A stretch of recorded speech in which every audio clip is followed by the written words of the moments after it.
નમસ્કાર વિદ્યાર્થી મિત્રો, હું છું પીએમ સર. શ્રી ગણેશ ક્લાસીસમાં દરેક વિદ્યાર્થીનું સ્વાગત છે. વિદ્યાર્થી મિત્રો, એમકોમ સેમ 4ની અત્યારે એક્ઝામ ચાલી રહી છે. એમાં અગત્યનો જે ટોપિક છે અકાઉન્ટિંગ, જે લોકોએ રાખેલું હોય છે તેના માટેનો આપણે આજે વિડીયો અપલોડ કરેલો છે, એડવાન્સ કોસ્ટ મેનેજમેન્ટ અકાઉન્ટ. તો આજે અકાઉન્ટના તમારા જે રાખેલું હશે તો તમારે હવે 3 પેપર અકાઉન્ટના જ આવશે. એમાંથી સોમવાર, મંગળવાર અને બુધવાર. તો એ મુજબ આપણે તમારી જે સિરીઝ અકાઉન્ટની ચાલુ થવાની છે તો એ મુજબ આપણે વિડીયો અપલોડ કરતા જશું. તો વિદ્યાર્થી મિત્રો, હવે જે સોમવારે તમારે જે પેપર છે advance cost and management accounting, તેમાં એક થિયરીનો ક્વેશ્ચન પણ આવી શકશે. એટલે થિયરી પણ તમારે કરવી હોય તો તમે કરી શકો છો, કારણ કે 15 માર્કમાં થિયરી જવાની છે. તો હવે આપણે સ્ટાર્ટ કરીએ. આમાં લખેલું છે, તો પહેલો ક્વેશ્ચન છે 4 પિલર્સ ઓફ કોસ્ટ મેનેજમેન્ટ. પડતર સંચાલનના 4 આધાર સ્તંભ લખો. ત્યાર પછી question number 2, difference between cost audit and management audit. પડતર ઓડિટ અને સંચાલકીય પડતર ઓડિટનો તફાવત. તો વિદ્યાર્થી મિત્રો, ક્વેશ્ચન નંબર 2 છે એ વેરી મોસ્ટ આઈએમપી છે, અને સોમવારે તમારે જ્યારે એક્ઝામ દેવા જાઓ ત્યારે આ ક્વેશ્ચન તમારે આવી શકે છે. ત્યાર પછી question number 3, labour and material productivity. મજૂર અને માલ સામાન ઉત્પાદકતા. ત્યાર પછી question number 4, objective of management audit. સંચાલકીય ઓડિટના હેતુઓ. Question number 5, concept of productivity and value added. ઉત્પાદકતા અને મૂલ્યવૃદ્ધિનો ખ્યાલ. તો ક્વેશ્ચન નંબર 5 છે એ પણ તમારી પરીક્ષામાં આવી શકે છે, વેરી મોસ્ટ આઈએમપી છે. અને લાસ્ટમાં ઓબ્જેક્ટિવ ઓફ કોસ્ટ મેનેજમેન્ટ, પડતર સંચાલનના હેતુ. તો વિદ્યાર્થી મિત્રો, ટોટલ આ જે 6 પ્રશ્નો છે એમાંથી મેં તમને ટોટલ 2 પ્રશ્ન આઈએમપી કીધા છે.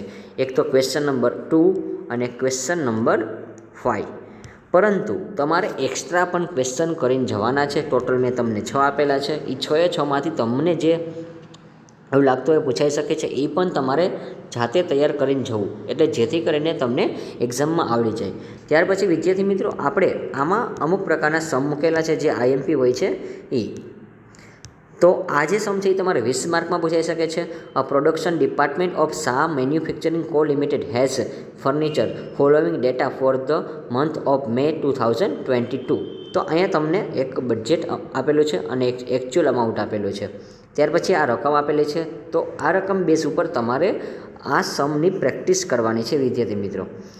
અને આ સમ છે એ શક્યતા રહે છે આના જેવા પૂછાવાની રહે છે, એવું નથી કહેતો કે તમારે સેમ આ જ દાખલો પૂછાવાનો છે. તો વિદ્યાર્થી મિત્રો, આ તો હું તમને એક પ્રેક્ટિકલ સમ છે તો એના બેઝ ઉપર તમને એક સમ ગણવાની તૈયારી કઈ રીતે કરવી, કયા કયા તમારે પ્રિપેર અકાઉન્ટ કરવાના છે તેના બેઝ ઉપર એક સમ મૂકું છું.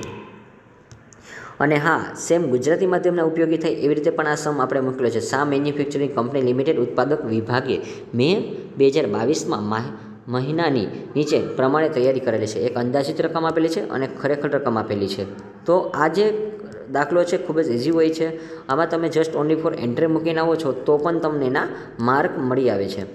અને લાસ્ટમાં એ લોકોએ કીધું જ હોય છે કયા કયા તમારે અકાઉન્ટ પ્રિપેર કરવાના હોય છે. ત્યાર પછી વિદ્યાર્થી મિત્રો, આ જે તમારો પહેલો સમ છે એ કમ્પ્લીટ થાય છે. ત્યાર પછીનો 20 માર્કનો, એના પછીનો બીજો sum, following information is related to process A. તો આમાં તમારે પ્રોસેસ એ મુજબનું તમારે સમ ગણવા છે. એમાં તમને ઓપનિંગ સ્ટોક આપેલો છે, એમાં યુનિટ આપેલા છે, સામેની પ્રાઇઝ આપેલી છે, ડિગ્રી ઓફ કમ્પ્લેશન, પછી મટીરિયલ આપેલું છે, વેજીસ ઓવરહેડ આપેલું છે. તો વિદ્યાર્થી મિત્રો, આ જે સમ છે એ તમારે એકવાર પ્રેક્ટિસ કરવી. જો તમે એની પ્રેક્ટિસ કરીને જશો, મેક્સિમમ તમે દાખલાની જેટલી પ્રેક્ટિસ કરશો તો જ તમને દાખલો આવડશે.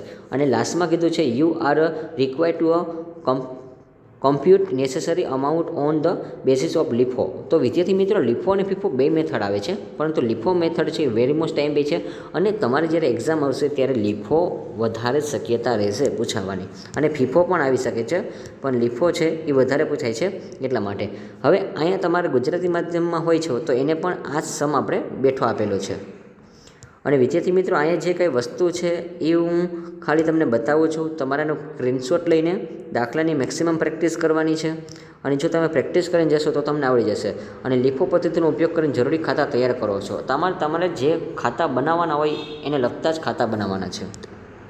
અને ત્યાર પછી વિદ્યાર્થી મિત્રો, આપણે લાસ્ટ સમની વાત કરવાના છીએ. આજે છે સમ એ 15 માર્કમાં આવી શકે છે. XYZ production limited receive and offer to supply 2 lakhs machine scrip of the same size. તો અહીંયા તમને એક મશીનની વાત કરેલી છે, 2 લાખ રૂપિયાની કિંમત આપેલી છે. તો એના બેઝ ઉપર તમારે આ રકમ છે એ એકવાર વાંચી લેવી, અને એમાં તમને કીધું છે કયા કયા તમારે એક્સપેન્સ આવે છે, તો એ બધું અહીંયા બતાવેલું છે, કેટલા પ્રાઇસમાં પડે છે એ બધું. તો અહીંયા લાસ્ટમાં કીધું છે prepare the statement showing the cost and cells value. તો અહીંયા તમારે કોસ્ટ અને સેલ્સ વેલ્યુ ફાઇન્ડ આઉટ કરવાની છે. Also calculate to the selling price to be charge if expected return on investment in 25%. તો આમાં તમારે રિટર્નમાં તમારે 25% એડ કરવાના છે. એક્સપેક્ટ એટલે ધારણા કરેલી છે વિદ્યાર્થી મિત્રો એ લોકોએ. હવે અહીંયા તમને જે રકમ છે એ સેમ ગુજરાતીમાં પણ આપેલી છે, એટલે ગુજરાતી માધ્યમના વિદ્યાર્થીઓ છે એ પણ જાતે દાખલો ગણી શકે છે. અને લાસ્ટમાં અહીંયા તમને શું કીધું છે કે આપેલ માહિતીના આધારે પડતર અને વેચાણ દર્શાવતું એક પત્રક તૈયાર કરવાનું છે, એટલે પડતર અને વેચાણવાળું, કોસ્ટ અને સેલ્સવાળું. અને આ સાથે કંપનીએ જો રોકાયેલી મૂડીમાં 25% નફો કરવા માગતી હોય તો કેટલા વેચાણ કિંમત નક્કી કરશે તેની ગણતરી તમારે કરવાની છે. તો વિદ્યાર્થી મિત્રો અહીંયા તમારો જે ત્રણેય સમ છે મેં મોસ્ટ ટાઈમ બી સમ આપેલા છે, તેની એકવાર તમારે ખાસ પ્રેક્ટિસ કરવી, અને તમે જેટલી પ્રેક્ટિસ કરીને જશો એટલું તમને આવડશે. અને ઘણા બધા વિદ્યાર્થીઓ મિત્રો છે અકાઉન્ટના પેપરમાં કોરું મૂકીને આવે છે, તો એ પેપર કોરું ન મૂકો વિદ્યાર્થી મિત્રો. તમે આમાં જે તમને જે સ્ટેટમેન્ટ કીધા છે એ સ્ટેટમેન્ટ કરો, અમુક પ્રકારની વર્કિંગ નોટ આવે છે તો વર્કિંગ મેટ કરો, અને એ બેઝ ઉપર તમે દાખલો ગણશો તો તમને ખૂબ જ ઇઝીલી લાગશે, અને તમે દાખલાની પ્રેક્ટિસ કરીને જશો તો તમને આવડી જશે. કારણ કે મેક્સિમમ તમારે દાખલાની પ્રેક્ટિસ કરવી પડે છે, કયા કયા સ્ટેટમેન્ટ બને છે, અને તેને લગતી વર્કિંગ નોટ તમે તૈયાર કરશો તો તમને આવડી જશે. અને હા વિદ્યાર્થી મિત્રો, આ વિડીયો છે મેક્સિમમ તમે શેર કરો અન્ય વિદ્યાર્થીઓ સાથે, જેથી કરીને તેને પણ આઈએમપી સમ મળી રહે છે, અને કઈ રીતે પ્રેક્ટિસ કરવી તે પણ એને સમજાઈ રહે છે. અને આપણે જે આ થિયરીના ક્વેશ્ચન મેં આપેલા છે 15 માર્કમાં, તો જે લોકોને એવું લાગે છે કે આપણે અકાઉન્ટમાં થોડોક પ્રોબ્લેમ હોય છે એ લોકો ખાસ થિયરી કરીને જજો. મેં 2 આપેલા છે એ તમારે ખાસ કરવાના છે, અને લેબર અને વાળું છે એ પણ મોસ્ટ ટાઈમ છે વિદ્યાર્થી મિત્રો, ત્રીજો ક્વેશ્ચન, તો એ પણ એકવાર તમારે કરી જવો. અને હા વિદ્યાર્થી મિત્રો, જો તમારે આ પીડીએફ જોતી હોય તો તમને અહીંયા પીએમસરના નંબર આપેલા છે, તેમાં તમારું નામ, તમારી કોલેજનું નામ, તમે એક્સટર્નલ વિભાગ હોય તો એક્સટર્નલ, અને રેગ્યુલર તો રેગ્યુલર, તો એ તમે તમારું નામ શેર કરીને આ પીડીએફ તમે મેળવી શકો છો. આવજો વિદ્યાર્થી મિત્રો, બાય બાય. અને આવી જ રીતે આપણે નવા વિડીયોના નવા ટોપિક સાથે મળતા રહીશું.